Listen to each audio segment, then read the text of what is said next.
I'm going to have a baby. We've always wanted kids since we got married. I happily shared the news with my husband, Bob, expecting him to be thrilled, considering all the challenges we faced. But his reaction caught me off guard. It felt like I had been pushed off a cliff. My name is Catherine, and I'm 40 years old. Bob confessed his feelings to me, and we got married when I was 30. I'd always dreamed of having a happy family, surrounded by a loving husband and smiling children.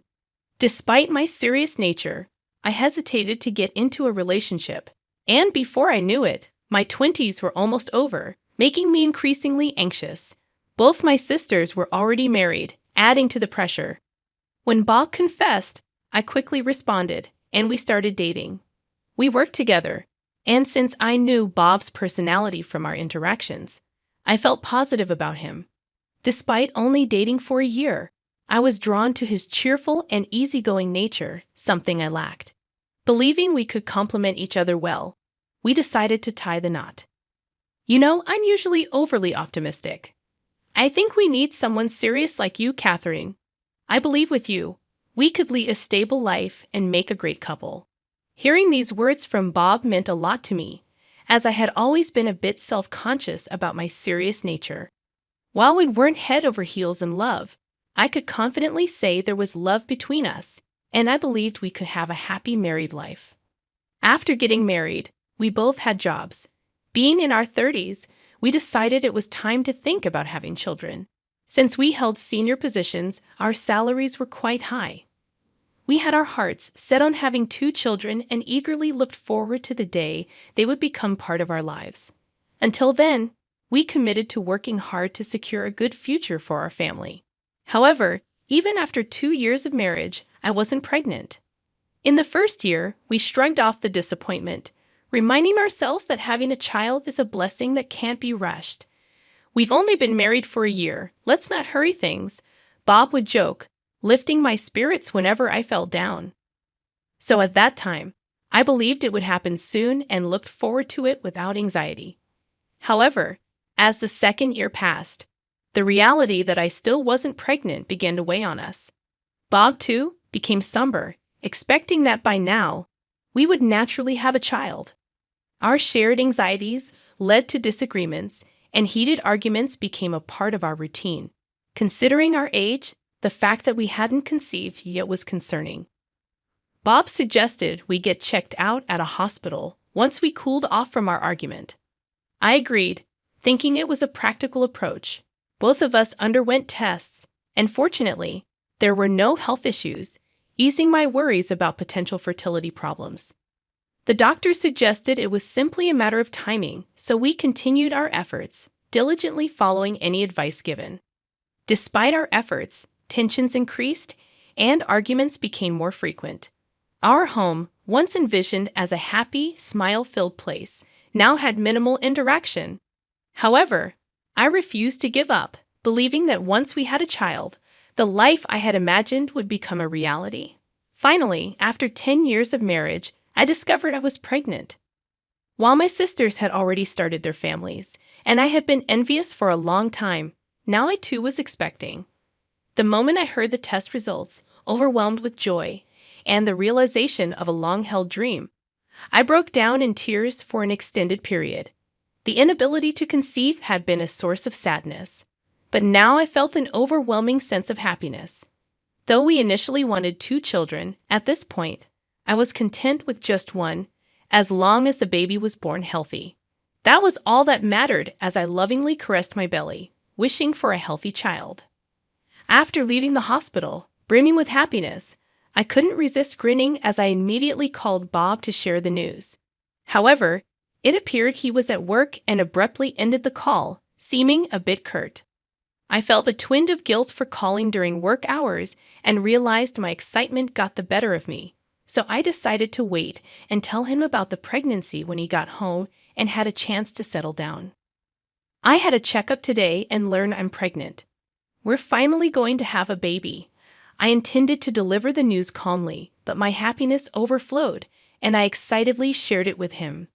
After a decade of wanting a child, and now being pregnant, I expected him to be thrilled. However, his reaction didn't align with my expectations. Really? At our age? He seemed irritated, adding, "Do you even realize how old you are? You're 40, right? There are risks with having a child at this age." The doctor had mentioned this, but I was assured that with proper precautions, everything would be fine. True, having my first child at an older age presented challenges, but I was prepared for it. I had made up my mind to have this baby. Upon expressing my feelings, my husband only appeared more upset, saying, "Raising a kid at 40, and we don't even know if the baby will be born without any health issues. It might have disabilities."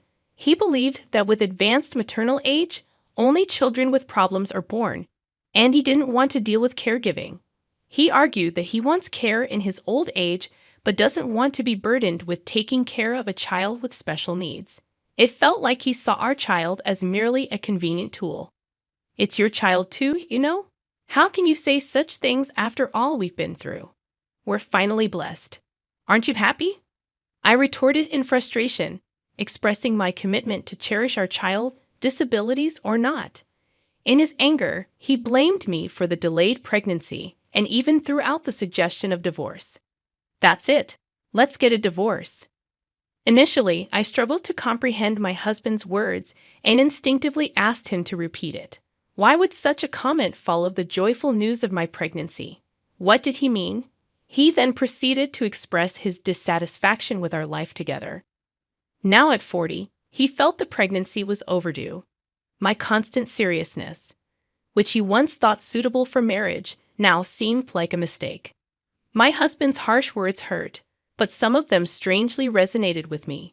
Over the past decade, I had noticed issues with his character despite being initially drawn to his cheerful nature. I had planned to overlook these flaws and continue our life together, but now it seemed impossible. He tended to take things lightly, and his cheerfulness had turned into frivolousness.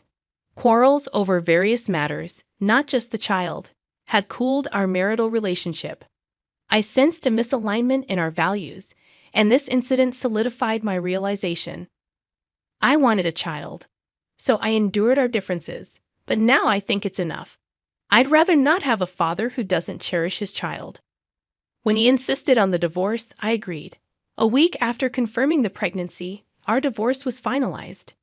During this process, my husband demanded alimony, claiming I had wasted 10 years of his life. Legally, there was no reason to pay him.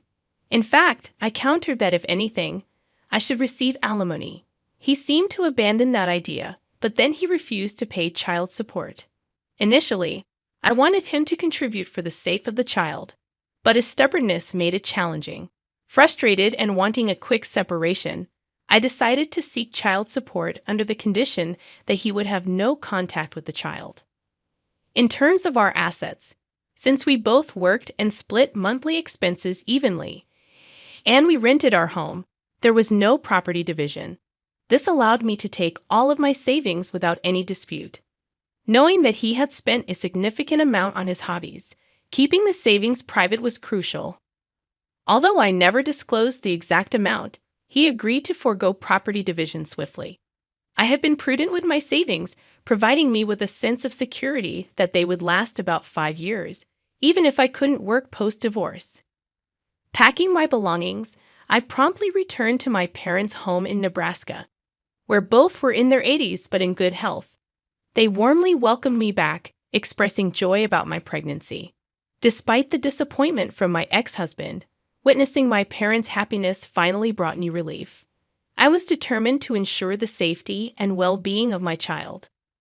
My son was born without complications, alleviating my concerns about giving birth at an older age. He was a healthy boy without any disabilities. My siblings, who already had families of their own, also provided care. With the support of my parents, raising the child went smoothly, and I named him John. Having left my previous job, and with financial help from my severance and parents, I focused on raising John. Until he turned about a year old, I later found a new job. Despite being busy and often tired, all my free time was dedicated to John. His smiles rejuvenated me, and although he was a bit introverted and quiet, he loved it when I read storybooks to him. Showing enthusiasm for learning even at a young age, he eagerly started learning letters when given a workbook at age 5. Worried that his seriousness might hinder making friends in elementary school, he surprised me by joyfully attending school and playing with friends after classes. John wasn't initially very athletic, but in middle school he developed a dream for his future and underwent significant changes. Determined to overcome his weaknesses, he became more passionate about his studies. I worried about his intense focus, but as time passed, he not only improved physically but also joined a sports team in high school, eventually winning awards in competitions. Witnessing him, once not very athletic, shine in competitions filled me with pride. In college, he excelled in both academics and sports, becoming more sociable and enjoying time with friends. He seemed to be a well-rounded individual both personally and in terms of capabilities.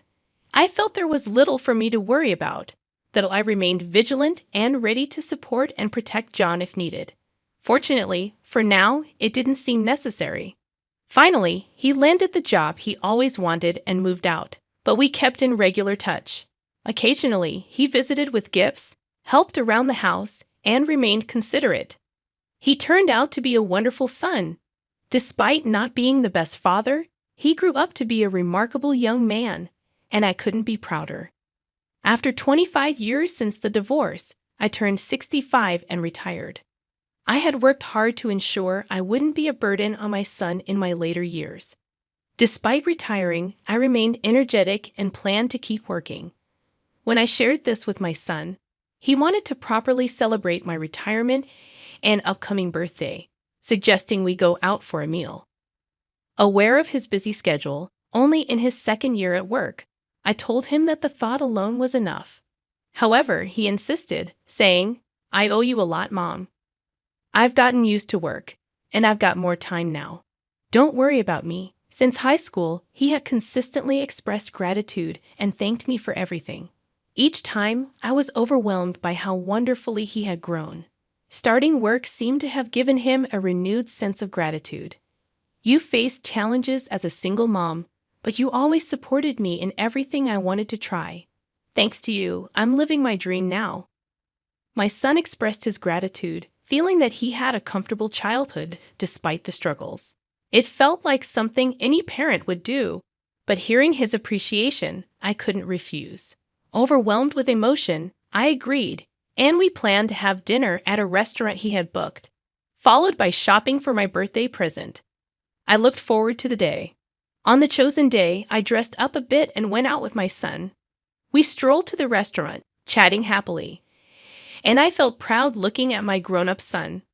Raising him on my own was a decision I made, with support from my parents and siblings making it bearable. He used to be so small, but now he had grown significantly, I thought, looking up at my son who was now taller than me. Over time, his face had matured, and as I noticed the passing days, I felt happiness. But then, I suddenly felt like a bucket of cold water was thrown over me. "Catherine, long time no see." Initially not recognizing the voice, I realized it was my aged ex-husband. He was with a woman who looked younger than him. From a distance, he called out and deliberately approached us. "What do you want?" I responded coldly, not wanting to engage with him on that fine day. After our divorce, we hadn't communicated at all, so I wondered what he wanted now. As I looked at him skeptically, my ex-husband came closer, took a long look at me and my son, and then laughed mockingly. "You still have that sour look on your face," he said. "Is that the kid we had when we divorced? Still taking care of him, huh? Good for you." Assuming our son had some disability, he began bragging about his own life without being asked. He informed me he had remarried soon after our divorce and now had a daughter in college, boasting about her success in a prestigious university. He also boasted about his new wife, who was 10 years younger than him, and their quick expansion of the family. "Our marriage was a complete waste of time," he boasted, seemingly approaching me just to mock me. Though infuriated, I wanted to leave, claiming I had plans. But he wasn't done yet. Ignoring my evident annoyance, he began to mock my son. "Is he disabled and a lot of trouble? Can he even get a job? Looks like you'll have no one to help you in your old age. Tough break. While I could handle insults about myself, insults about my son were unbearable. I raised my hand to hit him, but my son stopped me. Mom, it's not worth our time dealing with him. Let's go. Remaining calm, my son held me back, disregarding my ex-husband and showing concern for me. There was a time when my son was curious about his father. I had promised to tell him about our divorce once he was an adult, and I had. If it seemed he had decided to consider himself as not knowing his father. My son replied, "What's with that attitude towards your dad?" My mother raised me. I don't have a father. This seemed to trigger my ex-husband, who hadn't been paying child support, to attempt lecturing my son. Unfazed, my son looked at him coldly and retorted, "Are you unemployed? You really are a fool, just like you look." My ex-husband responded with mocking laughter. Remaining composed, my son calmly stated, "I work as a diplomat." When he mentioned the prestigious university he attended, my ex-husband looked shocked. It was a well-known and challenging institution, recognized for its prestige. Becoming a diplomat requires significant education and a good character, making it a demanding profession to pursue. This is why my son aimed for prestigious universities, providing a better chance of achieving his goal. My ex-husband clearly hadn't anticipated this revelation, and disbelief twisted his face. Witnessing my calm son and my stunned ex-husband, I finally felt at peace. It reassured me that divorcing him had been the right decision. I was certain that if I had stayed with him for the sake of our son, it would have negatively impacted our son's upbringing. The woman accompanying my ex-husband appeared very surprised, not just by my son's achievements, but also by his appearance. When my ex-husband resumed hurling abuses, she promptly intervened. "Hey, what's up? You shouldn't talk to this person like that. Let's get going." Reprimanding her ex-husband, who seemed oblivious, she led him away. I wondered if she knew my son based on her demeanor. When I inquired, my son claimed he didn't know her. Unable to comprehend, I decided to let go of the matter concerning my ex-husband and savor the moment. Afterward, I celebrated with my son and thoroughly enjoyed the day. I thought I wouldn't have any dealings with my ex-husband anymore, but a week later he called. I hadn't changed my phone number when I switched to a smartphone, intending to keep my ex-husband's number for a while and delete it later. However, with parenting and work, I had forgotten about it completely. Surprised by the call and considering we had nothing to talk about, I debated whether to answer. Out of curiosity, wondering why he would call now after all this time, I ultimately decided to pick up. My son responded, "What's with that attitude towards your dad?" My mother raised me. I don't have a father. This seemed to provoke my ex-husband, who hadn't contributed child support, into attempting to lecture my son. Unfazed, my son looked at him coldly and retorted, "Are you unemployed? You really are a fool, just like you look." My ex-husband responded with mocking laughter. Maintaining composure, my son calmly stated, "I work as a diplomat." When my son mentioned the challenging university he attended, my ex-husband looked shocked. It was a renowned institution, recognized for its prestige, even by those unfamiliar with it. Becoming a diplomat requires significant education and a good character, making it a challenging profession to enter, even for aspiring individuals. That's why my son aimed for prestigious universities, offering a better chance of achieving his goal. My ex-husband clearly hadn't anticipated this revelation, and disbelief twisted his face. Observing my calm son and my stunned ex-husband, I finally felt at peace. It reassured me that divorcing him had been the right decision. I was certain that if I had stayed with him for the sake of our son, it would have negatively impacted our son's upbringing. The woman accompanying my ex-husband appeared very surprised, not just by my son's achievements, but also by his appearance. When my ex-husband resumed hurling abuses, she promptly intervened. "Hey, what's up? You shouldn't talk to this person like that. Let's get going." Reprimanding her ex-husband, who seemed oblivious, the woman dragged him away. I wondered if she knew my son based on her demeanor. When I asked my son, He claimed he didn't know her. Unable to comprehend, I decided to let go of the matter concerning my ex-husband and savor the moment. Afterward, I celebrated with my son and thoroughly enjoyed the day. I thought I wouldn't have any dealings with my ex-husband anymore, but a week later he called. I hadn't changed my phone number when I switched to a smartphone, intending to keep my ex-husband's number for a while and delete it later. However, with parenting and work, I had forgotten about it completely. Surprised by the call and considering we had nothing to talk about, I debated whether to answer. Out of curiosity, wondering why he would call now after all this time, I ultimately decided to pick up. Even though my ex-husband had never met John, the extended family seemed to hold a favorable opinion of him. Discussions about John were kept from my ex-husband, perhaps out of consideration, thinking a father might not be thrilled about a potential son-in-law. However, his new wife was aware of John and had shared the incident from a week ago with her brothers. The relatives were quite angry with my ex-husband, and the woman expressed her dissatisfaction, even mentioning the possibility of divorcing him. It's not surprising. When someone verbally abuses their own child and ex-wife, any sensible person would naturally consider divorce. It seems inevitable for Bob's wife to think he verbally abused her and their daughter too. Furthermore, my ex-husband Bob, who was about to retire, had a good job opportunity recommended by his relatives. However, due to this incident, it seemed like he might lose that opportunity. On the other hand, the brother of his current wife, a big-shot CEO, seems to be doing well. Bob had gotten a job through his connections and apparently made money easily thanks to that. However, because of this incident, it seems people no longer trust him, and he might not be able to get the job he was planning on.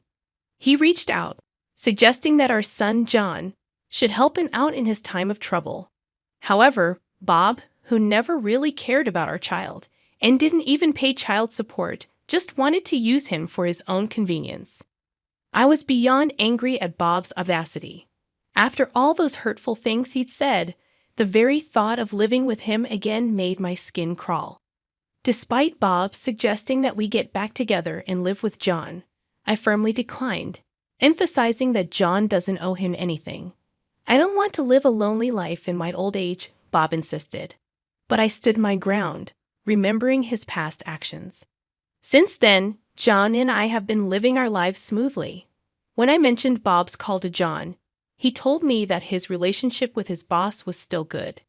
John was surprised to find out just how much his boss wanted him as a son-in-law. As for Bob, he has been kicked out by his second wife and is now struggling. Despite his desire for a lively retirement, he seems to be living a tough life alone, jobless, and with little savings. I had stopped caring about Bob, but remembering the things he did in the past, it felt like karma. As for me, life isn't exactly as I pictured when I married Bob, but I can say I'm truly happy now. Nowadays, I'm careful about my health so I don't become a burden to John, who's working hard.